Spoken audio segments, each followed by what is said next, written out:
Take two. Welcome back, Nick Lenz's Comic Corner, Classics/Non-Classics. This is episode 60, Doubleshot number 16. And first up, it's X-Men Legacy-Salvage, written by Mike Carey, as issues 219, 225. Okay, there are a few different stories here. Number one, this story with the Juggernaut, which it's really all just a dream, somewhat. And the third story, in three parts, takes up issues 220 to 222. It's simply trying to fix Rogue's mind ever since it's been messed up since Messiah Complex. They fixed it, and plus it's a return of danger. That's where I left off in the last book. Oh yeah, she's a Chris Climber. There's like flashbacks to some of her early years. There's appearance of her in her first costume, which is right here. This is her second costume she's worn, or one of them made different costumes. She's gone through about 8 different costume changes over the years. This is her second to most recent costume she's worn. This costume right here that you see right here at the bottom, that's a costume she wore in the Avengers where she got killed off. Yeah. And the final 2 issues simply it's just a simple standalone issue. It just continues what goes on in there, but it does pretty much fix Xavier's. Of course, this also wraps up everything with this 2-parter. It ends everything that's been going on since issue 208. And of course, the final issue is simply of this book is simply the final appearance of the Acolytes. And this is Omega Sentinel. She doesn't have those parts anymore. They've been deactivated thanks to what happened the first story arc of Brian Wood's of the current volume of X-Men. Yeah. And thanks to this particular issue, the Acolytes disband, and Exodus is never seen again in X-Men comic until Back to School. Okay? And of course it continues in Dark Avengers. It has a 2-part time, which is the start of Rogue's run on X-Men Legacy. All in all, out of the 4 X-Men Legacy books, I count Original Sin as one of them, this one is just as good as Original Sin, but this wraps up everything. Starts new stuff, wraps up everything that's going on Messiah Complex. So pretty much this book is the end to everything that's been going on since issue 208, and starts a new era. Both my Legacy new character focus on, which is Rogue.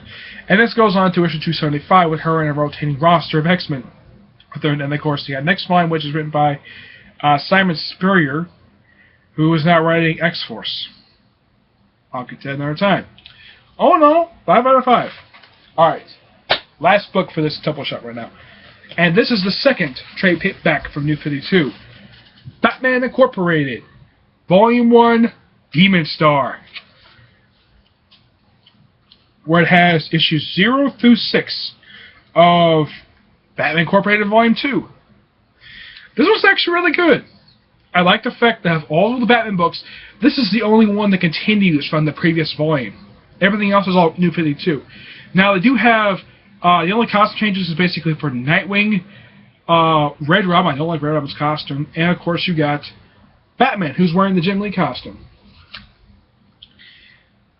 Pretty much, and of course, Robin apparently dies, and now the first issue just continues, just ties up loose ends to the previous volume, pretty much, and of course, this is the artwork for this issue. Yes, it begins with issue 0, begins to take place for issue 1, but it was released after issue 1, released after issue 3.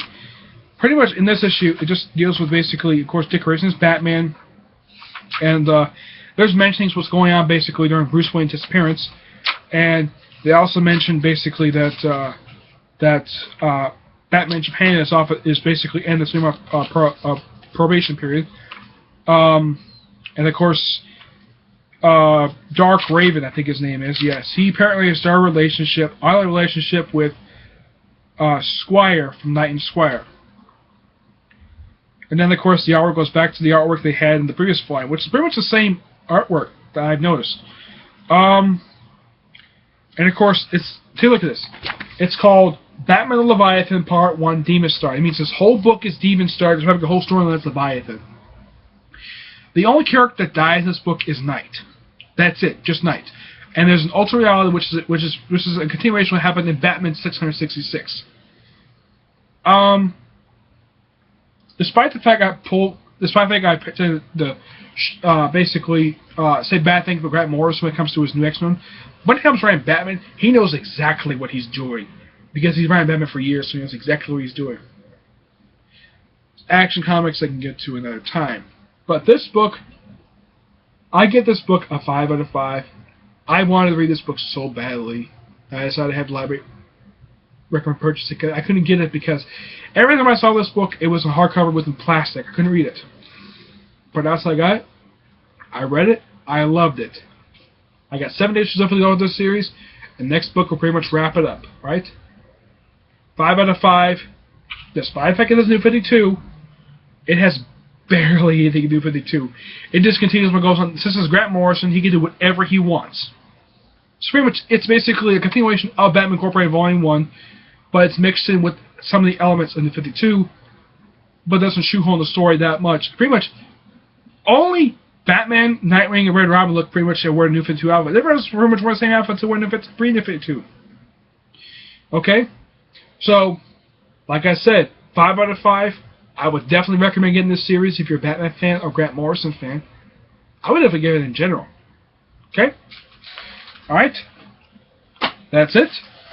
Stay tuned for our next series of videos where I'm probably going to do my DVD reviews. Yes, the return of those for the first time in 2 months. Well, I'm finally going to review the DVD I've been saying I'm trying to review since episode 1. Take care, and see you all in the next video. Take care. Bye.